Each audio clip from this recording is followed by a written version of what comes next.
Welcome to the EDC's Vision of Progress. I'm your host, Nathan Sparks, and today we're talking with Dave Robau, founder of the Gulf Coast Energy Network. Dave, welcome to the show. Great, thank you for having me. I appreciate it. It's a real pleasure to have you here, Dave. And you know, there's so many exciting things happening in Okaloosa County right now, and you're at the forefront of one of those, and we're going to get into that later in the show. But before we get into all those things and get into the Gulf Coast Energy Network, can you tell me a little bit of background about you? I understand that you are a proud University of West Florida alumni. I am, Okay, that's right. Wonderful, wonderful. And I understand that you worked with the Air Force as an environmental scientist for a number of years, is that right? That's correct, that's correct. So I graduated here locally from the University of West Florida. I got a degree in environmental science. And I was fortunate enough, while I was getting my degree, I was also working as an intern for the U.S. Army Corps of Engineers. So I really got to do a lot of hands-on work in the engineering field. So from that, once I graduated, I got a permanent position with a defense contractor here locally in the Shalimar office.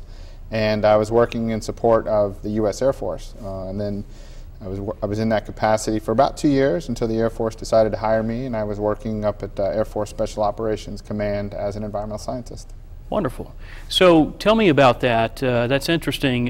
While you were, it was at Hurlburt, what were some of your responsibilities there? So we worked up at the headquarters level. So Okay. AFSOC has two bases, one where it's headquartered here in Hurlburt Field, and then another one out in in Clovis, New Mexico, Cannon Air Force Base. Right.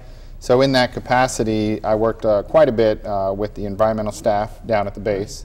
Also worked on a lot of energy and sustainability projects. So it was a lot of work, but it was pretty challenging. It was an exciting time to be kind of in this career field with everything that's happening with energy and sustainability. Absolutely. In fact, I recently heard you say that you were green before green was cool.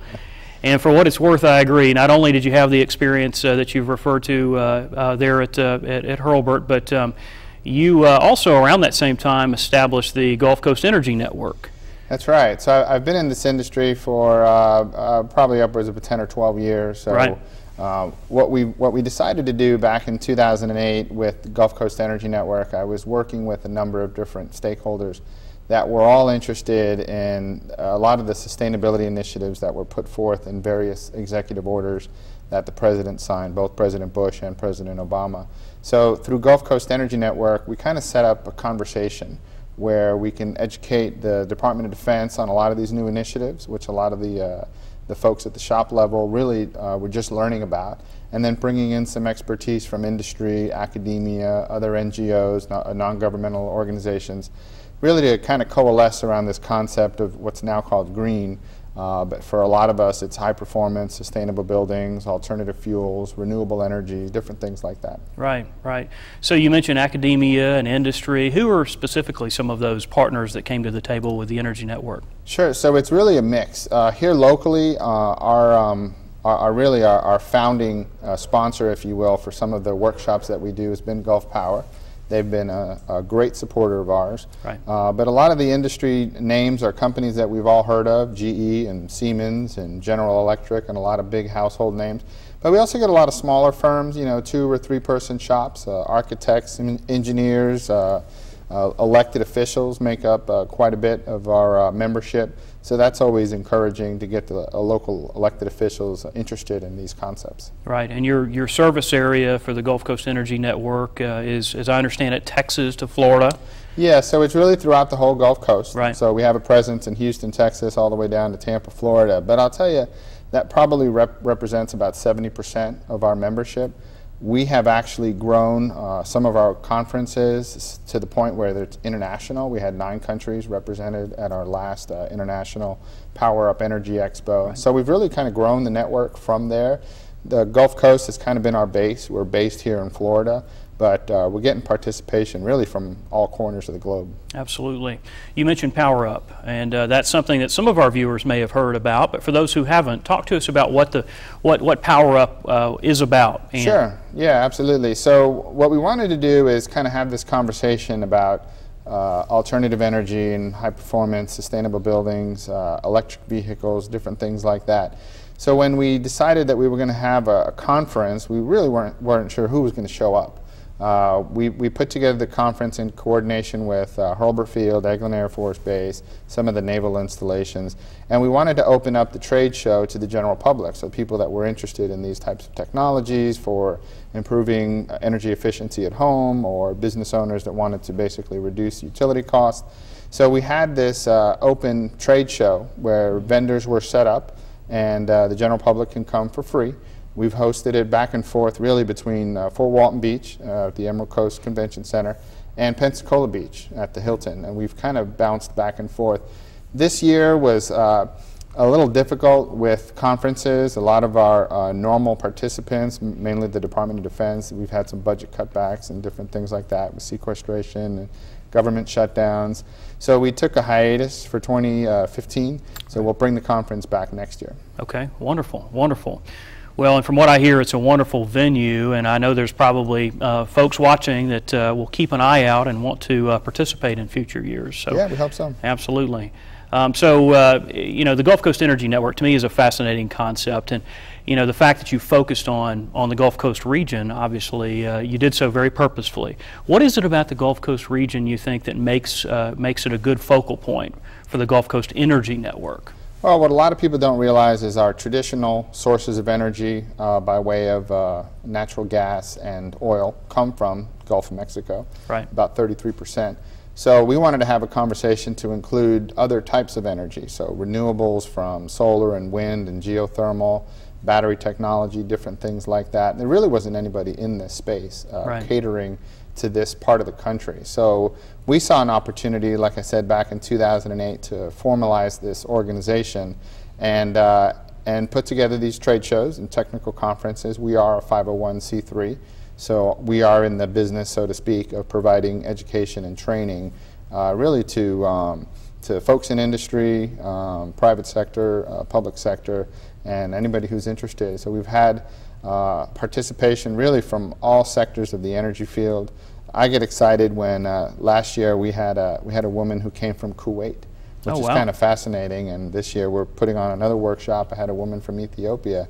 So it's just kind of interesting how people hear about us and want to come to the events that we host. So that's been pretty exciting for us. I would imagine so.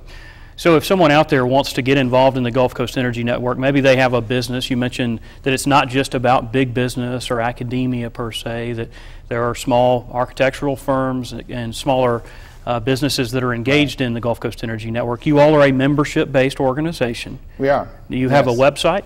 We do. So GulfCoastEnergyNetwork.org, that's our website. It's a good place to go to get pretty much anything you're looking for. We have entered into the Twittersphere, if that's the proper phrase. Right.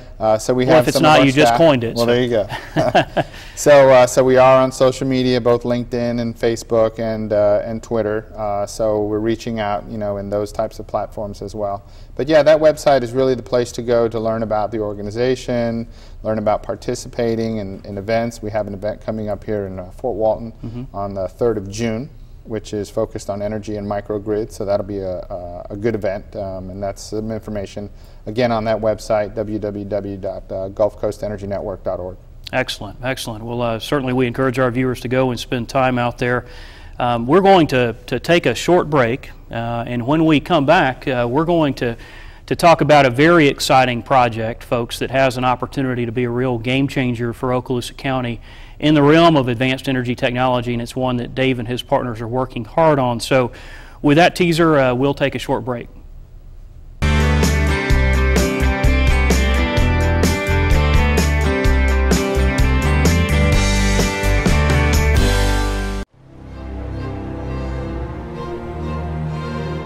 The Hoover Dam can hold over 9 trillion gallons of water. How? Its arch construction diverts pressure into its neighboring canyon walls. The same principle applies in business. You must find support from the right partners who can help make you stronger. Choose a partner who is able to support you in every way. Cox Business.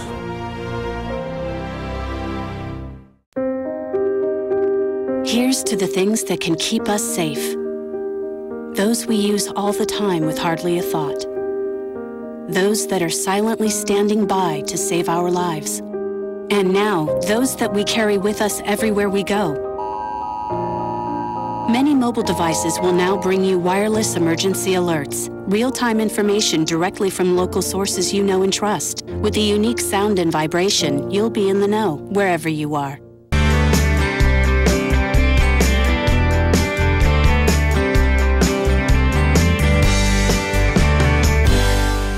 Welcome back to the EDC's Vision of Progress. I'm your host, Nathan Sparks, and today we've been visiting with Dave Robau, founder of the Gulf Coast Energy Network. Dave, welcome back. Great, thanks. So before the break, I gave our audience a little bit of a teaser talking about a significant opportunity that you're involved in. And obviously I was referring to your Advanced Energy Technology Center. Right. And so what I'd like to do is to talk a little bit about that project. My assumption is that a lot of our viewers out there are hearing this for the first time. So can you tell us a little bit about your vision? Sure, absolutely. So, you know, the concept for the Advanced Energy Technology Center was really organic in nature, in the sense that, you know, like I mentioned, I was working as an environmental scientist for the Air Force. Right. And we were challenged to look for alternative forms of energy, ways to reduce energy, water conservation, and different things from a host of congressional mandates, executive orders at the presidential level. So what we had discussed is, you know, as the Department of Defense, we're the largest user of energy. And when I say energy, I'm speaking holistically: electricity, natural gas, fuel, all forms of energy. Well, the United States Air Force has a huge flying mission, which takes a lot of fuel. So when you start looking at the services that make up the Department of Defense, the Air Force itself is the largest single user of energy. It makes up, it consumes more energy than all the other services combined. Wow. So when you extrapolate that, the largest single user of energy on the face of the earth is the United States Air Force. And it takes a lot of energy to fly, fight, and win, as we like to say in the Air Force. So we saw an opportunity where there was a kind of a gap in training for a lot of these new and alternative forms of energy. For instance, a lot of the shop-level logistics and readiness squadrons across the Air Force were looking at alternative fueled vehicles.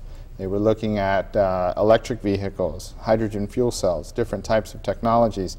But there was really nobody providing this training. So the end user, which could be the airman at one of these squadrons, didn't really have that support network. So we saw this as an opportunity to fill that gap and provide that critical training component for the different services. So when we had embarked on this Advanced Energy Technology Center, the idea was we were going to build a building, and the construction and the design of the building was going to tell its own story. But more importantly, once the facility was operational, we were going to help link the public and private sector on a lot of these different technologies that are being implemented somewhat at a slow pace, but there's still very much a need to provide that backbone, that training program for the different services. So that's what we had, really the vision of this Advanced Energy Technology Center was to be able to bring together the public and the private sector, along with a lot of the important research that's taking place at universities across the country, and bringing them together under this one roof to provide training for the Department of Defense. Now, you mentioned the building would essentially tell its own story. What do you mean by that? So what the vision that we have for the building itself is to be able to kind of walk the walk. So a lot of us are familiar with green buildings, but some of us don't really understand what that means. I prefer to use the term high performance, sustainable buildings, because people understand high performance. So what we're looking to do with the building is something that really hasn't been done before. We're tackling four major areas when we're designing and building the Advanced Energy Technology Center. The first one is energy, as the name would imply. The second one is water, which is critically as important. The third one is waste, and then the last one is emissions. Mm-hmm. And some people are familiar with the term net zero, yes, especially when it comes to energy. So net zero energy, when we're talking about a building, basically means that there is some form of on-site renewable energy, and over the course of 12 months, the on-site renewable energy system will provide the building with at least 100% of its energy needs. So it'll be carbon neutral, is that a fair? Right. Okay. So once we're powering the facility with a combination of geothermal, solar, and wind, which are all clean, renewable forms of energy, we eliminate fossil fuel usage. So when you do that, you eliminate the emissions that are associated with those fossil fuels. So we're tackling those two kind of concurrently, energy and emissions. The other one that's important is water. You know, as I mentioned, AFSOC has 2 installations, one of which is in New Mexico. Right. Well, water is a much bigger issue out west, as you can probably imagine. And it's a limiting factor for growing the military mission out there. So what we're hoping to do is provide that training platform so that other installations, other services can look at what we're doing with respects to water conservation, water reuse. There's different technologies where we can treat wastewater on site. We can reuse that water, not for potable water, but for mechanical makeup water in our HVAC systems, flushing toilets for irrigation. So we reduce our what's called our water footprint. And then the last one is waste. You know, buildings generate a lot of waste. So we're working towards building this to a green building rating system referred to as LEED, which is Leadership in Energy and Environmental Design. And it's a rating system that was introduced by the U.S. Green Building Council. And it's a way to measure how green or how sustainable a building is.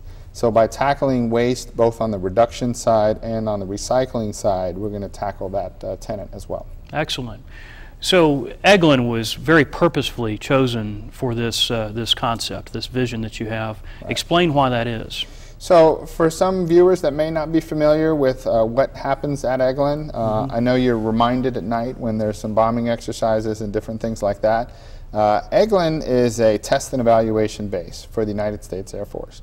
So a lot of weapons platforms and different systems that go across the United States Air Force are tested right here in our backyard at Eglin Air Force Base. So with that mission of test and evaluation, what we're interested in doing is basically opening the aperture, if you will, to include forms of energy and fuel into the test and evaluation mix, so that we're not just testing weapons platforms, but we're also testing new LED technology or new solar photovoltaics or new types of wind turbines or different types of technologies that also need a home to be tested and evaluated before they get commercialized.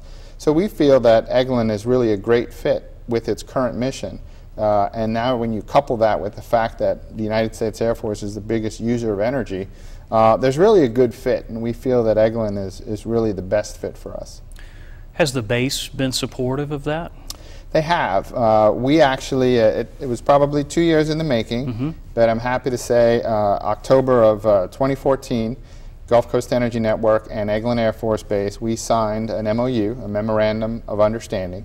And what the MOU spells out is basically Gulf Coast Energy Network is going to work more collaboratively with the base to help the base find ways to reduce energy and water consumption, reduce waste, increase recycling, look at opportunities to deploy different types of renewable energy where it makes sense, look at alternative fuels, provide that, we call it RDT&E, Research and Development, Test and Evaluation.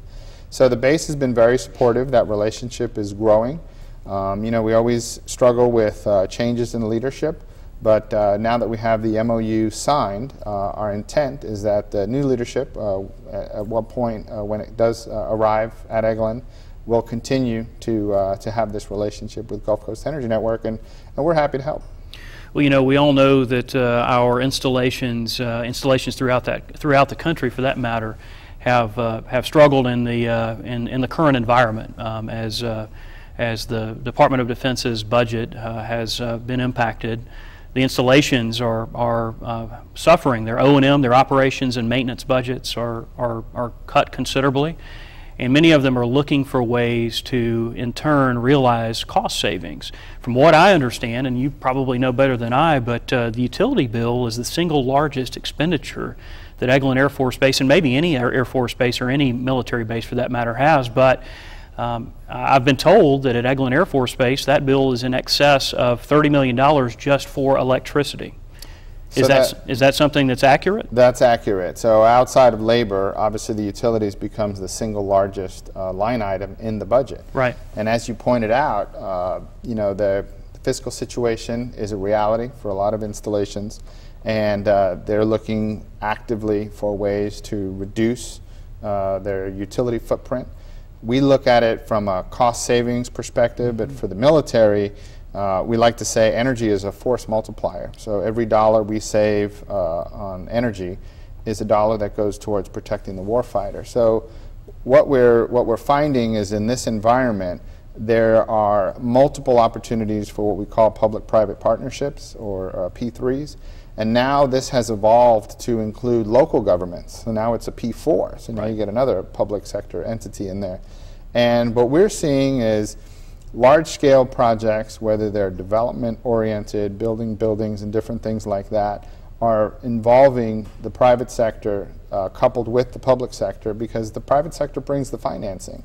So these P3s and P4s, I think they're here to stay. I think it's the new way of doing business, and I think we'll see that here at Eglin and possibly at Hurlburt too, because I think a lot of bases are looking at these financing models.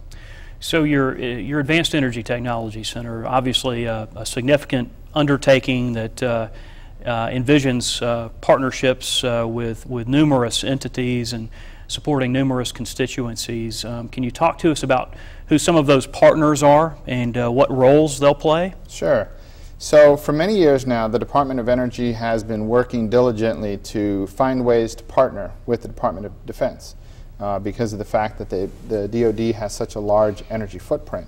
So in 2009, the two agencies, the DOE and the DoD, they signed a memorandum of understanding basically saying that they're going to work more collaboratively to be better stewards of taxpayer dollars.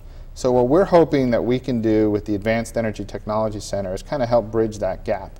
Obviously a lot of federal agencies are stovepiped. They don't communicate well with one another. So we're hoping that we can do that and bring these two agencies together. And when that happens, what's interesting is the line of private sector companies who cater to both of these big entities, they're going to be working with us hand in glove to look at the testing and the evaluation of different products and different things like that for ultimate commercialization and usage from the Department of Defense. Interesting. You know, I've had some folks ask me, well, why would the utility companies want to be involved in advanced energy technology, because don't they have a stake in, you know, keeping the utility bills high? And you know, I'm quick to tell them that there's more to the story. Right. Specifically, if you could talk about that and why you've been embraced, your project has been embraced by companies such as Gulf Power and Chelco and Okaloosa Gas, right, all who are very interested and supportive of advancing an R&D center that will be focused on advanced energy technology. Why is that? Well, it's a great point. A lot of people think it's somewhat counterintuitive to think that an entity that sells you kilowatt hours wants to sell you less. But the reality is, you know, investor-owned utilities like Gulf Power, they have a mandate to supply a growing community with its energy needs. And what they're looking at is, you know, either to meet that demand, either increasing the capacity of their current infrastructure or bringing new infrastructure online, which may include, and I'm just speaking hypothetically, which may include a new natural gas plant, combined cycle, a new nuclear plant. So these are all massive capital investments on the part of the utility companies. So they have embraced our organization. They have worked with us hand in glove. They've been our staunchest ally from the onset of our first workshop, because they recognize that Eglin Air Force Base is their largest customer, and what they're interested in doing is helping to implement programs to help their largest customer be a little bit more efficient, use power a little bit more wisely, because they understand that ultimately that's going to help them. Right. Now that's one side of it. The other side of it is we have growing environmental regulations. Whether you like them or not, they're a reality, and utility companies around the country are having to adjust to that new paradigm shift. So they're looking at cleaner forms of energy. Gulf Power is actually engaged right now in a 120 megawatt solar array, which is going to provide power for tens of thousands of homes here in Northwest Florida. So these are big programs, and to credit Gulf Power for partnering both with the U.S. Navy and the U.S. Air Force to bring a project like this to Northwest Florida. Absolutely.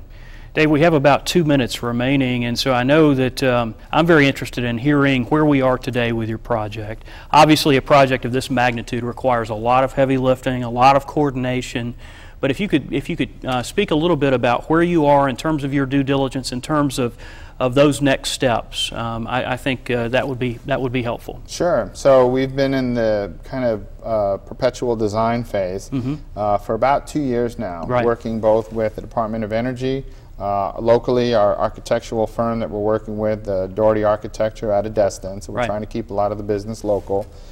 So we have it probably at about a 35% design phase, and what that signifies for us is we're able to really predict what our construction costs would be. So from there we're developing the performa, which we have now, and we'll be looking for industry partners that will help make this project a reality for us. Excellent, excellent. And I know that there's going to be a lot of opportunity for the community to continue to engage in this process as we move forward. You know, as you and I have discussed, the EDC views this as a catalyst opportunity. Creating the R&D complex that you envision will allow us at the Economic Development Council and you and all of our partners to tell the story to a much broader audience, and we see opportunities to attract businesses who are enticed by the opportunity to work at the Advanced Energy Technology Center and to be part of that success story. Absolutely. Absolutely. And I think what's really important to remember is sometimes it's just a small group of people that are interested in making something big happen. 60 years ago, a man named Walt Disney was buying up orange groves with a cartoon picture of a little mouse in his pocket. And today, I mean, Orlando is a completely different place. And I think looking into the future, Fort Walton Beach could be that epicenter for renewable energy. Absolutely, absolutely. And we look forward to being part of that story with you, Dave. Great. Thank you for being here today. It's been our pleasure. Thanks. Ladies and gentlemen, thank you for joining us for the Economic Development Council's Vision of Progress. I'd like to share with you that the EDC will be holding a roundtable breakfast on June 26th at 7:30 in the morning. That is a Friday morning just before the 4th of July week at Northwest Florida State College in Niceville. We will be hosting Adrian Slack, who is the president of the Federal Reserve Bank of New Orleans, and it should be a very insightful presentation. We look forward to having as many of you as possible with us that morning. Thank you for tuning in.